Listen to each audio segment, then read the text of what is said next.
When my daughter Jessica stared across the Thanksgiving table and told me to stop asking for money, the world seemed to stop.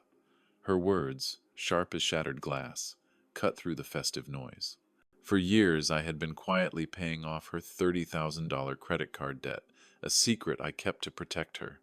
In that moment, something inside me didn't just break, it turned to steel. I pulled out my phone, a ghost of a smile on my face, and sent a single text. Their world was about to change. If you want to hear what happened next, please subscribe and support our channel. Let me rewind and explain how I, Arthur Grant, a 65-year-old retired civil engineer from Pennsylvania, found myself quietly dismantling my children's financial lives in the middle of a Thanksgiving dinner. The whole disaster began not with a bang, but with a simple, polite question. I had asked my eldest Jessica about the $15,000 I loaned her 8 months prior for her brand new granite countertopped kitchen. I didn't demand it or raise my voice. I spoke with the same gentle tone I'd used to ask her husband, Mark, to pass the gravy just moments before. Jessica set her fork down with a deliberate clatter, the sound unnaturally loud in the sudden lull of conversation. "Dad, we've been over this," she said, her voice dripping with a patronizing weariness she had perfected over the years. "That was a gift. You know, a gift." Her eyes met mine, and there was no warmth in them, only annoyance. A gift. The word hung in the air, thick and suffocating. Suddenly, a whole ledger of similar gifts scrolled through my mind. The $8,000 for my son Michael's down payment on his flashy, impractical sports car was, apparently, also a gift. And the $12,000 I'd paid to clear my youngest daughter Emily's spiraling credit card debt? That, too, it seemed, was a gift. It was remarkable how I, a man who had meticulously tracked budgets for 40 years building bridges and highways, had no recollection of agreeing to gift away $35,000 of my retirement fund. "That's funny, sweetheart," I said, my voice dangerously calm, "because I seem to have the text messages where you promised to start paying it back by this Christmas. I thought we could just talk about a schedule." That's when she looked at me, truly looked at me, with an expression of such profound disappointment, as if I had committed the ultimate social sin by bringing up my own money. "Dad, seriously? It's Thanksgiving. This is so inappropriate." That was the opening salvo. Michael, my 34-year-old son, who still called me for advice on how to balance a checkbook, quickly jumped to his sister's defense. "Yeah, Dad, it's pretty tacky to bring up money at the dinner table. Tacky." That was the word he chose. It was tacky for me to inquire about the tens of thousands of dollars they had borrowed, but it wasn't tacky for them to spend that money on weekend trips to the city and designer watches while I was carefully portioning out my pension to ensure the bills were paid on time. Emily, my youngest at 31, delivered the final twisting blow. "We all contribute to this family in our own ways," she said, not looking up from her phone. "Just because you have savings doesn't mean you should hoard it like some kind of loan shark." "My savings?" She spoke of my life's work, the sum of 4 decades of early mornings and late nights, of sacrificing vacations and driving the same car for 15 years, as if it were a pile of loose change I had forgotten about. But it was Jessica's final pronouncement that solidified my decision. "Honestly, Dad, just stop asking for money. It's embarrassing. We're your children, not your debtors." The table fell completely silent. Even my grandchildren, bless their innocent hearts, seemed to sense the shift in the atmosphere. Mark looked down at his plate, suddenly fascinated by his mashed potatoes, and Emily's latest boyfriend, a young man named Kevin, looked as though he would rather be anywhere else on earth. I let her words wash over me. Asking. She called it asking. I wasn't asking for a handout. I was inquiring about a promise, a debt owed. But in her world, I was the one who was out of line. "You're absolutely right, Jess," I said, my voice clear and steady as I stood up, phone in hand. "I should stop asking." And that's when I sent the text to my financial advisor. The beautiful thing about being the sole account holder is the absolute power it grants you. The authorized user cards I'd given each of them for emergencies gone. The joint savings account I'd opened with Michael to help him with his business expenses frozen. The line of credit I had co-signed for so Emily could get her first apartment terminated. How did I become the family bank? It wasn't a sudden promotion. It was a slow, creeping erosion that began after my wife, Helen, passed away 3 years ago. The change started with a phone call in the dead of winter, just 2 months after the funeral. It was Jessica, her voice choked with tears. Mark had taken a significant pay cut, and their mortgage suddenly felt like an anchor pulling them under. They had 2 young kids, and they were scared. What grieving father, what lonely husband, wouldn't move heaven and earth to help his daughter in that situation? I wrote the first check for $3,000 without a second thought. It was meant to be a temporary bridge, a stopgap until they could adjust. She swore she'd pay me back within 6 months, as soon as Mark was eligible for a raise. Those 6 months came and went. There was no mention of repayment, but there were plenty of new problems that my money apparently was the only solution for. First, it was $500 for the kids' school clothes. Then Michael's transmission failed, a $2,000 repair he couldn't possibly afford. Then Emily needed another $1,000 to cover moving costs. Each time the promise was the same. I'll pay you back as soon as things level out, Dad. But things never seemed to level out. Instead, their requests grew bolder, their sense of entitlement blossoming like a toxic weed. By early this year, I was no longer just helping. I was subsidizing their entire lifestyle. I was the silent partner in Jessica's kitchen renovation, the gullible investor in Michael's cryptocurrency scheme that evaporated overnight, and the private debt relief agency for Emily's relentless shopping habits. The bitter irony was that while my savings account dwindled, I was eating canned soup for dinner and mending the elbows of the same flannel shirts I'd worn for a decade. My own children saw me as wealthy, not because I was, but because my love for them made me act like I was. I was bleeding my retirement dry to maintain their comfortable, middle-class facade. I told myself they were still grieving. I told myself they would remember my generosity. I told myself a lot of lies, because the truth was simply too painful to face. The real wake-up call should have been Michael's birthday last year. I'd given him a check for $2,000 to help with his rent. An hour later, standing in the kitchen, I overheard him bragging to his friends on the patio. "Don't sweat it," he'd said with a laugh. "My old man's got deep pockets. He always comes through. Deep pockets." The man who hadn't bought a new pair of shoes in 3 years had deep pockets. But I kept writing the checks, because that's what fathers are supposed to do, isn't it? We provide. We sacrifice. We give until there's nothing left. What I failed to understand was that my children had stopped seeing me as a person. I was no longer their father. I was a utility, a resource to be managed.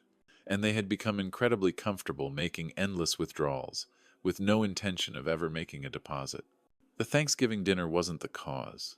It was just the final, ugly symptom of a disease that had been festering for years. You have to understand, the real gut punch wasn't just about the money. It never is it? The money was just a scorecard, a tangible way to measure the vast, cavernous deficit of respect my children held for me. What truly broke inside me over that cold turkey and lumpy gravy was the crushing weight of years of sacrifice, all of it taken, consumed, and forgotten without a shred of gratitude. I had been rendered invisible to them, a walking, breathing utility that dispensed cash and emotional support, whose own needs and feelings were at best an afterthought, and at worst, an inconvenience. This disrespect wasn't a new phenomenon that had sprung up in the wake of their mother's death. It was a weed whose roots went deep, choking out the foundations of our family long before Helen was gone. Take Jessica's wedding, a full decade ago. She had dreamed of a massive, fairy tale affair, the kind you see in glossy magazines, with a cascading floral arch and a string quartet. Her vision was beautiful. Her budget, however, was not. She and Mark were just starting out, struggling to make ends meet. Helen and I looked at our retirement savings, the nest egg we had so carefully built, the one earmarked for a trip to see the rolling green hills of Ireland we'd always dreamed of. We looked at each other, and without a word we knew what we had to do. We postponed Ireland indefinitely, and wrote a check for $12,000 to cover the venue, the caterer, and the open bar, because our daughter's happiness on her special day felt more important than our own dreams. The thank you card we received a month later was a generic store-bought sentiment. Inside, scribbled under the pre-printed greeting, she mentioned how wonderful the day was, but complained that the photographer had missed a specific shot she wanted. Not a word about our contribution, just a critique of the services we had paid for. Then there was Michael, my bright, ambitious son. When he graduated from college with his business degree, he was full of potential, but lacked the professional polish to land the kind of job he wanted. Helen, ever practical, had suggested we help. "He needs to look the part, Arthur," she'd said. So I took him to the best men's store in the city and bought him 3 complete tailored suits. I called it an investment in his future, a tangible vote of confidence. And it worked. He landed a fantastic job in finance, the kind that came with a corner office and a salary that quickly eclipsed what I ever made as an engineer. He wore those very suits to climb the corporate ladder, securing the trendy downtown apartment and the expensive car. Yet he never seemed to have enough to pay back his first investors, his parents. I remember seeing him at a family barbecue a few years back, wearing one of those gray wool suits, laughing with a colleague about the $2,000 watch on his wrist. The irony was so thick I could have choked on it. And Emily, my sweet, sensitive Emily, after Helen died, she was the one who seemed to need me most. The late-night phone calls became a ritual. She'd call me, sobbing at 2 in the morning because a boyfriend had dumped her, or she'd gotten into a fight with her roommate, or she was passed over for a promotion at her retail job. I was always there. I would listen for hours, offering advice, a shoulder to cry on, and more often than not, a quick transfer of funds to smooth over whatever crisis of the week she was facing. I was her emotional bedrock and her financial safety net. But the support was a one-way street. I recall mentioning to her last Easter very casually that the old furnace in my house was making a terrible rattling noise, and I was worried it wouldn't make it through another winter. I was thinking aloud about the potential cost. You know what she said while scrolling through pictures on her phone? "Dad, you should really learn to budget better. It's not healthy to stress about money at your age. Budget better." The words came from the mouth of a woman whose credit card bills I had paid off on 3 separate occasions. A woman who considered brunch an essential weekly expense. The hypocrisy was breathtaking. Over time, I had been relegated to a series of roles: unpaid therapist, weekend handyman, pet sitter, and most importantly, the First National Bank of Dad. They would descend upon my house for Sunday dinners, bringing with them their empty stomachs and their endless list of problems. Jessica would vent about her marital troubles while I was in the basement, switching out her family's laundry for free. Michael would lecture me on the state of the global economy, explaining why his latest investment was a sure thing while I was helping him haul a new sofa up 3 flights of stairs to his latest apartment. Emily would sit silently at my kitchen table, her face illuminated by the glow of her screen, while I replaced the leaky faucet under her sink. I was a convenience, a package of fatherly services they could order up on demand. But the most insidious part, the thing that truly chills my bones when I think about it now, is that they genuinely believed they were doing me a favor just by gracing me with their presence. They saw me as a lonely old man, rattling around in a big empty house, desperate for their company. They had weaponized my grief. Jessica actually said it to me once, during an argument about another loan she needed. "Dad, we make an effort to come see you every week because we know you get lonely since Mom died. But you can't expect us to solve all your problems. My problems." In their twisted reality, my desire to have my own money returned to me was my problem, not their problem for having taken it under false pretenses. My loneliness was a commodity they could leverage, a tool to manage my expectations and keep the money flowing. So, on that Thanksgiving night, after they had all left, leaving behind a mountain of dirty dishes and a gaping hole in my heart, I sat down in my quiet study. The house, usually a comfort, felt cold and hollow. The silence was deafening. With a steady hand, I pulled out a legal pad and my old calculator. For the next 2 hours, I went through 3 years of bank statements, email chains, and saved text messages. I documented everything. Jessica's kitchen, $15,000. Michael's car and investment, $10,000. Emily's debts and rent support, $12,000. The smaller amounts, the hundreds here and there, added up to another $7,000. The grand total in cash was just over $44,000. $44,000 that I would likely never see again, given to 3 healthy, employed adults who had the gall to call me embarrassing for asking about it. But then I stared at that number, and I realized it was incomplete. It didn't account for the Ireland trip Helen and I never took. It didn't account for the countless hours of free labor, the weekends spent on their home repairs instead of my own hobbies. It didn't account for the emotional toll of being their perpetual crisis manager. They hadn't just taken my money, they had taken my peace of mind. And as I sat there, the grief and hurt began to cool, hardening into something else, something solid and unyielding. They thought I was embarrassing.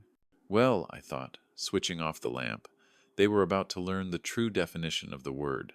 My phone began its frantic symphony at precisely 6:47 in the morning on Black Friday. The screen lit up with Jessica's name, a name that used to bring a warmth to my chest, but now just felt like a harbinger of the coming storm.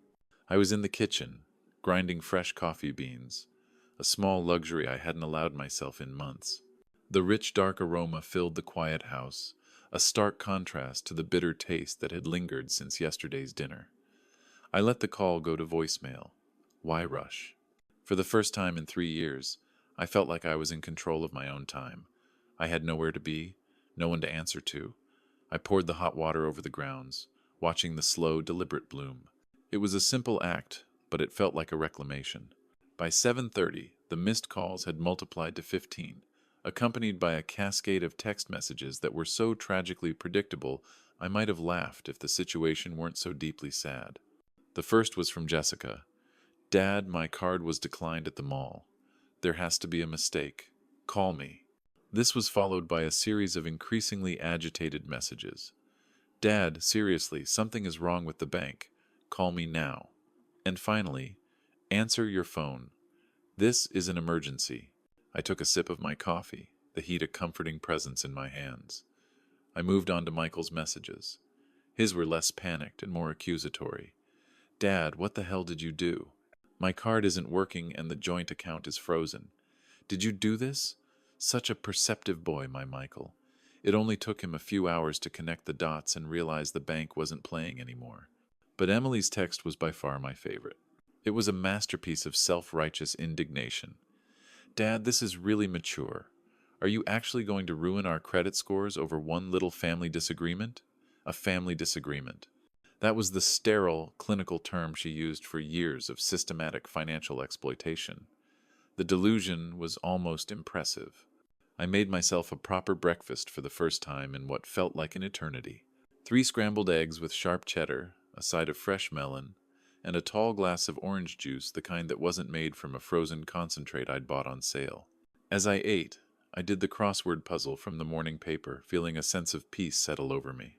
The buzzing of the phone on the counter became background noise, the desperate chirps of birds outside a nest that had suddenly gone empty. The storm would arrive when it arrived. I was in no hurry to meet it. It finally made landfall at 10:15, in the form of my eldest daughter pounding on my front door. I saw her through the peephole, her face blotchy and red, pacing my porch like a trapped animal, clutching her phone as if it were a lifeline that had been severed. I took another slow sip of coffee, straightened my sweater, and opened the door with the most placid, innocent smile I could muster. "Good morning, sweetheart," I said, my voice even. "You're up and about early for a holiday weekend." Her eyes, wide and furious, bored into mine. "Dad, what did you do?" Her voice was a low, strained hiss, the sound of a person trying with every fiber of their being not to scream in the middle of a quiet suburban street. "I had breakfast," I replied cheerfully. "The eggs were particularly good today. Would you like a cup of coffee? It's a new blend."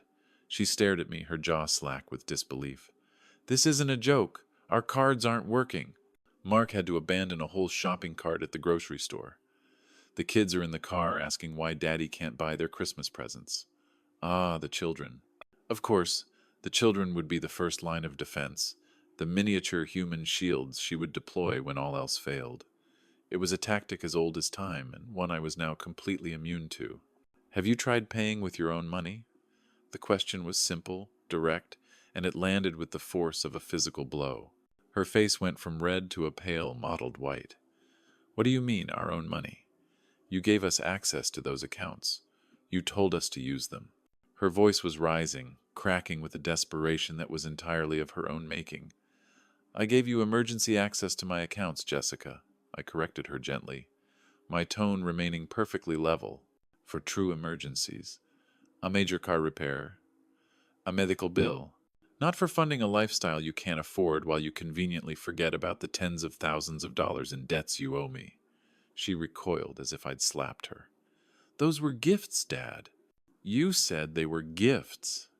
It was a pathetic, transparent lie, and we both knew it. I never said any such thing, and you know it. I have every single text message, every email, every scribbled promise on the back of a napkin you ever made to pay me back. Would you like me to start reading them to you? We can start with the one from last June where you swore you'd start monthly payments. That's when the tears started. They were big, dramatic crocodile tears, the same kind she used to produce when she was 7 years old, and I told her she couldn't have a pony. It was a performance, and I was no longer an appreciative audience. Dad, please, she sobbed, her voice catching. We can't afford groceries without those cards. The kids need new winter coats. Christmas is just a few weeks away. The hypocrisy was staggering. It's funny, I mused, looking past her at the clear blue sky. You seem to have no trouble affording that weekend getaway to that spa resort last month, or the new designer handbag you brought to dinner last night.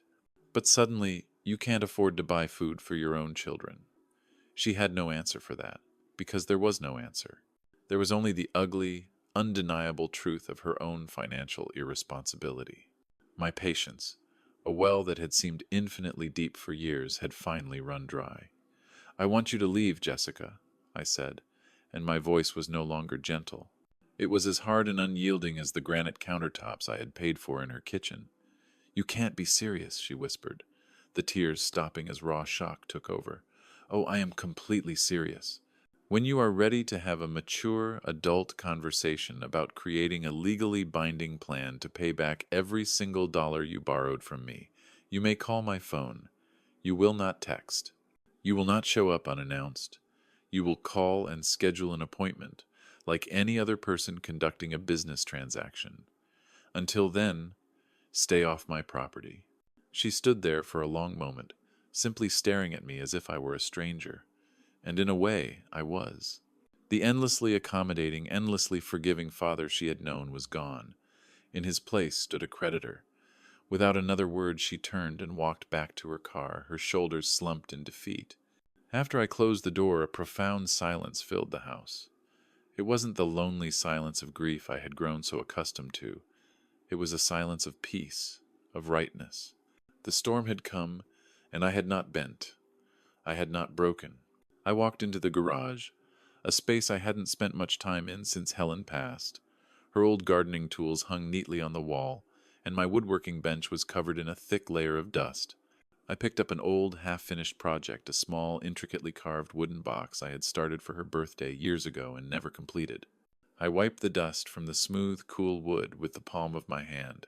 For the first time in a very long time, I felt the desire to build something again, instead of just trying to keep what was already built from falling apart. It felt like my own life was finally back in my own hands.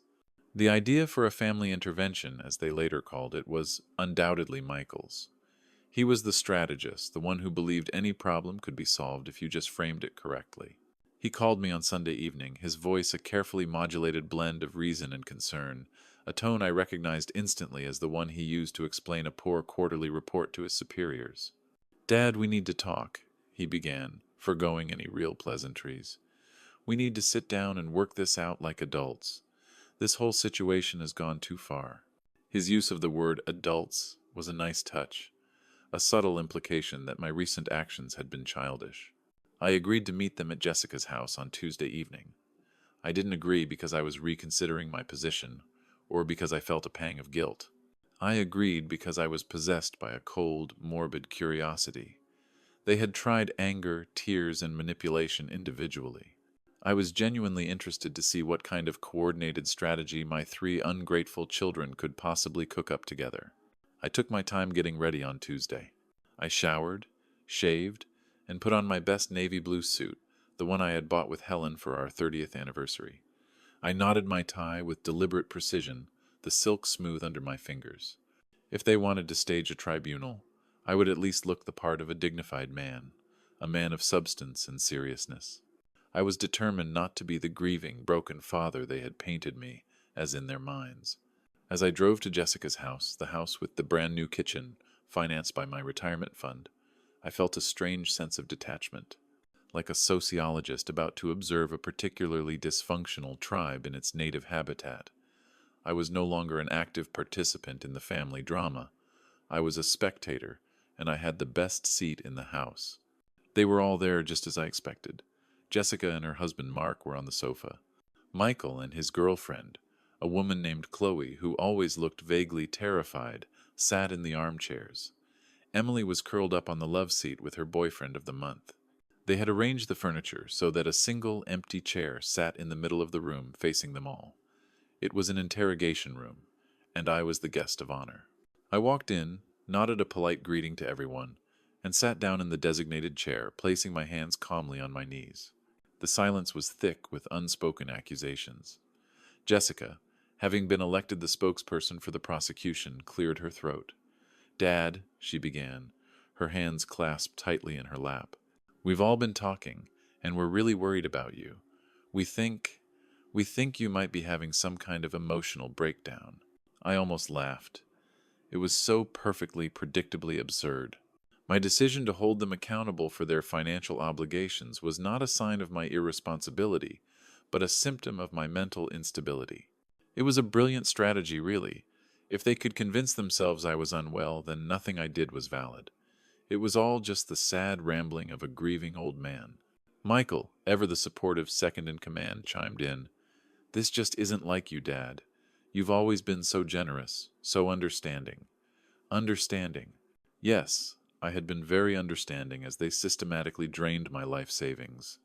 I had understood their need for new cars, renovated kitchens, and designer clothes more than I had understood my own need for a secure future. Then Emily, her eyes welling up with practiced tears, delivered the psychological blow they had clearly rehearsed. "Dad, we know how hard Mom's death was on you," she said, her voice soft and full of pity. "Maybe you're not over it. Maybe you should talk to someone, a grief counselor or a therapist, someone who can help you process these feelings." There it was, the grief card. They were using the memory of their mother, the woman who had worked alongside me for 40 years to build the very wealth they were squandering, as a tool to pathologize my perfectly reasonable behavior. My desire for financial restitution wasn't about fiscal responsibility. It was about unresolved trauma.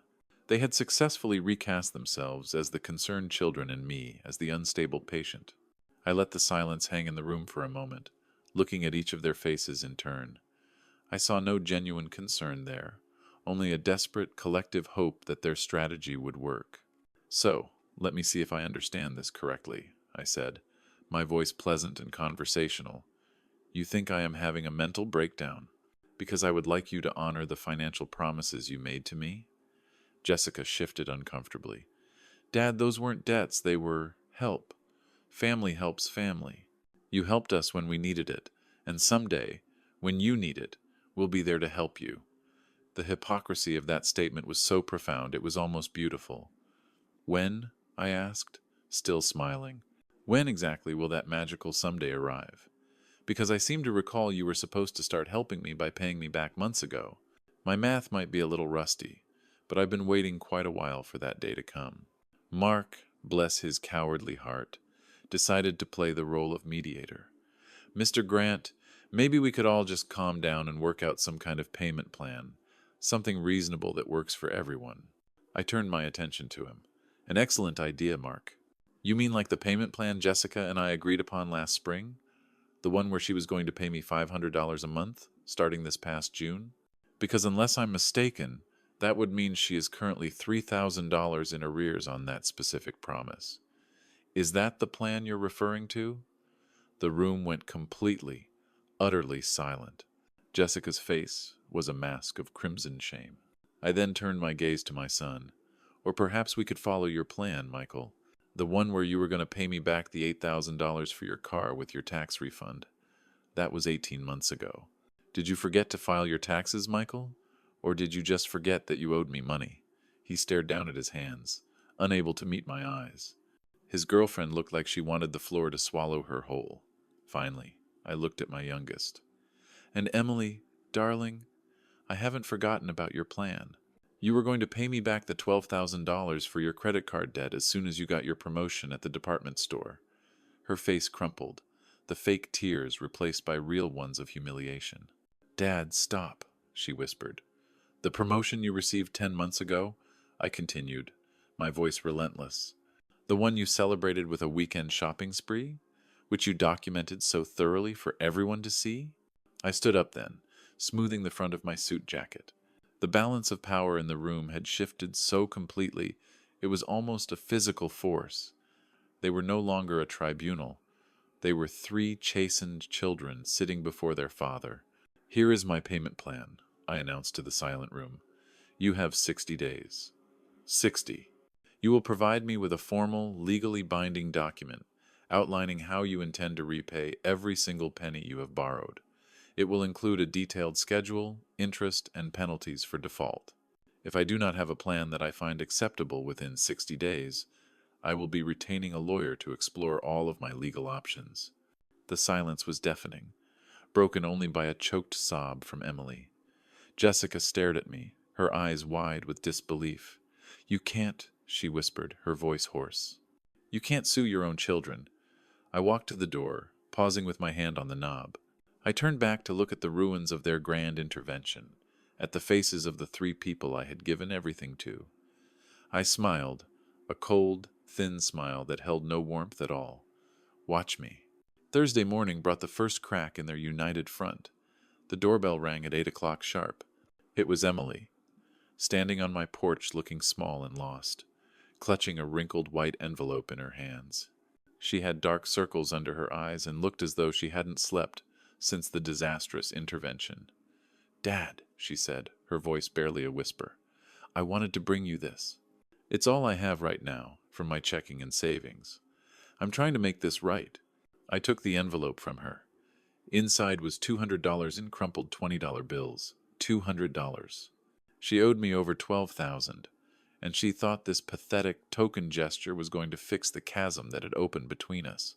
3 months ago, her desperation might have moved me. It might have triggered that old, familiar instinct to protect and forgive.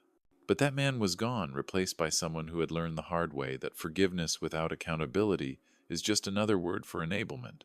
"Sweetheart," I said, my voice gentle but firm, "this doesn't even cover 1 month of the payments you promised to start making over a year ago." Her face fell. "But it's a start," she pleaded. "I can get more. I can pick up extra shifts at work. I can sell some of my clothes." I looked at the daughter I had raised, a woman who was now 31 years old, and I felt a profound sadness. Not for me, but for her. She still didn't understand the real currency of our debt. "Come inside, Emily. Sit down. We need to have a real talk." She perched nervously on the edge of the living room sofa, the same spot where she had curled up and cried just 2 nights before, ready to bolt at any moment. I didn't talk about the money. Not at first. I sat across from her in my armchair and asked her a question. "Do you remember when you turned 18 and you were so excited to get your first credit card? I took you to the bank to co-sign the application." She nodded, a confused look on her face. "Do you remember what I told you that day, in the car on the way home, about what that little piece of plastic represented?" Her face went pale as the memory surfaced.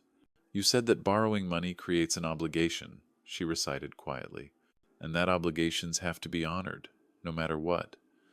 I nodded slowly. "And what else did I say, Emily? What did I say about family and trust?" Her eyes filled with tears. "That family relationships have to be built on a foundation of mutual respect, not convenience." "Exactly," I said, my voice still quiet. "So please explain to me how borrowing thousands of dollars from your father with absolutely no intention of ever paying it back shows respect for our relationship. Explain to me how it honors the obligations we have to one another." That's when she truly started to cry.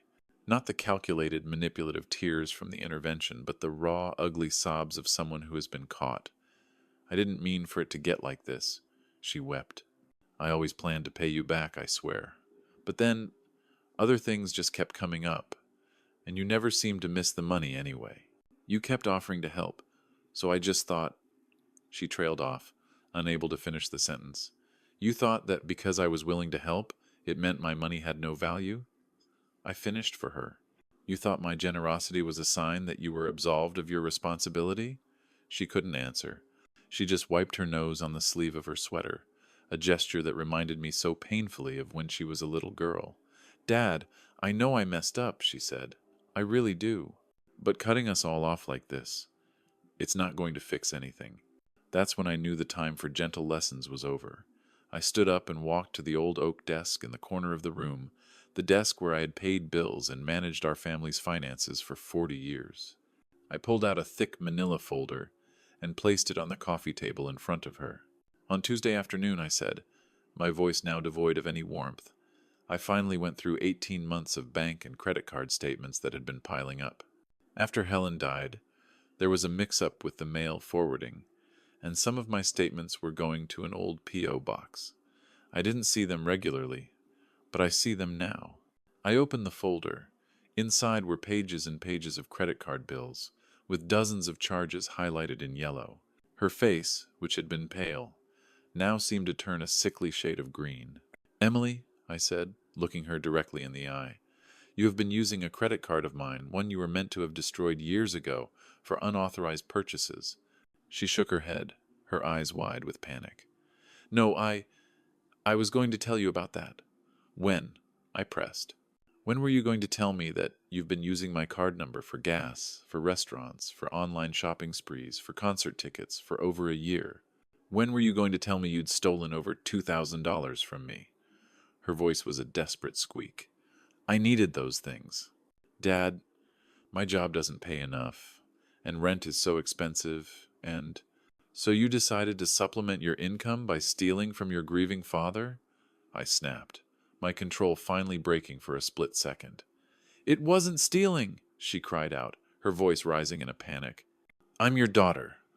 The sheer, unadulterated entitlement of that statement sent a chill down my spine. "You are my daughter," I said, my voice dropping to a low, dangerous calm. "My daughter who took advantage of my trust during the most vulnerable period of my entire life. My daughter who borrowed money she never intended to repay. My daughter who thought her father was either too stupid, too grief-stricken, or too much of a pushover to notice that she was actively robbing him. You are right. You are my daughter. And that makes this 1,000 times worse."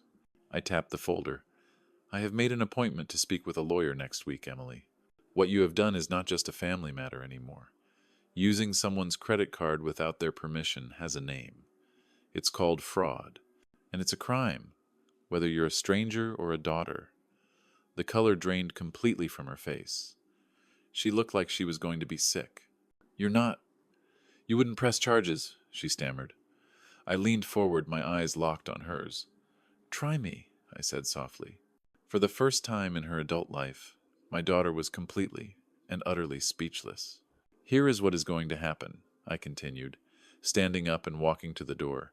"You are going to pay back every single penny, the loans and the unauthorized charges.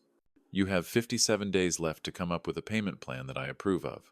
If you do not, I am taking legal action. Now, please leave my house." She left without another word, clutching the pathetic envelope of cash she had brought as if it were a life preserver on a sinking ship. An hour later, my phone rang. It was Jessica. "Dad, you can't threaten Emily with jail. She's your baby." "My baby," I said calmly, "is a 31-year-old woman who committed credit card fraud. If she faces legal consequences, it will not be because I threatened her. It will be because she chose to steal from me." I hung up before she could reply. That evening, Michael called. "Dad, we need to end this. It's destroying the family." His voice was strained. "No, Michael," I replied, the words coming easily now. "You three destroyed the family when you decided I was nothing more than a bank account with gray hair. I am just refusing to pretend otherwise anymore." Chaktenzu, Lilafenbai. Part 7. 2 weeks later, just as a fragile quiet had begun to settle, an unexpected visitor appeared on my doorstep. It was my sister, Carol, who lived 4 states away in Michigan and hadn't called me more than twice since Helen's funeral. She stood on my porch holding a potted plant, her face arranged into the grim, concerned expression of someone delivering terrible news. I knew instantly that my children had sent her. She was their last-ditch effort, the emotional artillery they were wheeling out now that their frontal assaults had failed. I let her in, a feeling of profound weariness washing over me. We had barely settled in the living room with cups of tea before she launched into the speech I knew was coming, one that had clearly been rehearsed over the phone with Jessica. "Arthur," she said, her voice oozing with a practiced sympathy. "Jessica called me. She's worried sick about you. They all are. She says you're not acting like yourself." I took a slow sip of my tea. "Really? And how exactly is a man supposed to act when he discovers his children have been systematically exploiting him financially for 3 years?" Carol waved her hand dismissively, as if swatting away a fly. "Oh, honey, you can't think of it like that. It's not exploitation when it's family. You've always been so wonderfully generous with those kids. Why are you choosing now to be so harsh?" It was fascinating, really. My children, in their infinite wisdom, had chosen to send the one person in the family who had always privately believed I was too soft, the one who had told Helen on more than one occasion that we were spoiling them rotten. They had gambled that her loyalty to the idea of family would outweigh her own judgment. "Carol," I began, my voice even and calm. "Did Jessica, in her worried phone call, happen to mention that her sister Emily has been using my credit card without my permission for over a year, racking up thousands of dollars in fraudulent charges?" Carol's practiced smile faltered. She blinked. "Well, she said there might have been some confusion about who had access to what." Confusion. That was the word they were using for theft now. It was a remarkable piece of linguistic gymnastics. "And did Michael mention," I continued, pressing my advantage, "that he drives a car that cost more than my entire grocery budget for the last 4 years? A car he bought with money he swore to me was for a business investment? These are not struggling young people, Carol. These are entitled adults who believe their father's retirement fund exists solely to subsidize their lifestyle choices." She looked deeply uncomfortable, the potted plant wilting in her lap. She had come prepared for a broken, grieving man. She had not come prepared for a man armed with facts. "I just think you should forgive them and move on," she finally mumbled, her argument deflated. "Family is more important than money." "You are absolutely right," I agreed, standing up to signal the end of our visit. "Family is more important than money. That's why I'm so devastated that my family chose money over treating me with basic human respect." After she left, her well-intentioned but utterly misguided mission a complete failure, I felt a final, definitive shift inside me. Their attempt to use my own sister to manipulate me was the last straw. The time for warnings was over. I picked up the phone and called the law firm a friend from my engineering days had recommended. "Yes," I said to the receptionist, "I'd like to schedule a consultation with a Miss Patricia Chen. The matter concerns a family financial dispute." February brought with it a cold, biting wind, and the most interesting phone call I had received in years. It was from a man named George Peterson, Helen's former business partner. They had run a small but successful consulting firm together for nearly 20 years before she retired. "Arthur, I hope you don't mind me calling out of the blue," he said, his voice hesitant. "But I received a rather strange inquiry about a month ago regarding some of Helen's old accounts." A knot of ice formed in the pit of my stomach. "What kind of inquiry, George?" He cleared his throat. "It was your son, Michael.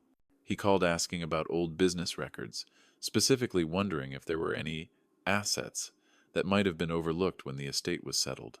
I sat down hard in my kitchen chair, the receiver suddenly feeling heavy in my hand. "What did you tell him?" I asked, my voice barely a whisper. "Well, of course I couldn't share any specific financial details without proper authorization," George said, "but I found it very odd. He seemed incredibly focused on whether Helen had any separate business accounts or investments that weren't tied to you." There was a long, heavy pause on the line. "Arthur," George continued, his voice softer now, "I probably shouldn't be telling you this, but yes, Helen had a small, separate account for her personal consulting work after the firm was dissolved. It was nothing huge, maybe $20,000 or $30,000. The last time she spoke of it, she told me she was saving it up. She said it was going to be a surprise for your retirement." My hands started to shake. A secret. Helen had kept a secret from me, even if her intentions were pure. And somehow, Michael knew about it. "Did he have any legal right to that information, George?" "Absolutely not," he said firmly, "which is why I told him nothing. But Arthur, if there is money out there, you should be the one to claim it, not your children." The next afternoon, I drove to First National Bank. a knot of dread and anger tightening in my chest. I carried a file containing Helen's death certificate, our marriage license, and my own identification. After nearly 2 hours of verifications, cross-references, and hushed conversations between bank employees, the branch manager finally sat me down in his office. "Mr. Grant," he said, looking over his spectacles, "your wife did indeed have a business account with us. The balance, at the time of her passing, was $34,212. He explained that they had been trying to contact the estate for 3 years, but the letters were being sent to Helen's old office address and were always returned as undeliverable. Then he leaned forward slightly, his expression turning serious. "Mr. Grant, I feel I must ask. Has anyone else inquired about this account recently?" I took a deep breath. "My son, Michael." The manager nodded slowly, his face grim. "That's what I feared. A young man identifying himself as Michael Grant was here about 6 weeks ago. He claimed to be the executor of your wife's estate and asked about the procedures for accessing the funds." My heart hammered against my ribs. "What happened?" "We, of course, asked for the official documentation proving his status as executor," the manager explained. "He said he would get back to us with the papers. We never heard from him again. The truth was so much uglier than I could have imagined. My son, my own son, had been actively trying to steal money that belonged to me. Money I didn't even know existed. Money his own mother had been saving as a gift for me." "What do I need to do to claim this account?" I asked, my voice hoarse. "Since you are the surviving spouse and there was no will specifying otherwise," the manager said, "the funds legally belong to you. We just need you to complete some paperwork." By Thursday, $34,000 had been deposited into my personal account. That evening, I did something that felt colder and more deliberate than anything I had done before. I called Michael. "Hi, son," I said, my voice deceptively light. "I had the most interesting conversation with the bank today." There was dead silence on the other end of the line. "They told me all about your little inquiry regarding your mother's business account," I continued. "The one you tried to access by pretending you were the executor of her estate." I could hear his sharp intake of breath. "Dad, I can explain." "Oh, I'm sure you can," I said, the ice in my voice unmistakable. "Just like you explained why you needed to borrow $8,000 from my pension for a car, all while you were actively planning to steal $34,000 from your dead mother's savings account." "It wasn't stealing," he stammered, his voice cracking. You thought you could access money that legally and morally belonged to me, while simultaneously treating me like your personal ATM?" I cut him off. "That's not just stealing, Michael. That's systematic fraud. That's a betrayal of your mother's memory." The phone went quiet for so long I thought he had hung up. "Dad, please," he finally whispered. "I wasn't trying to hurt you."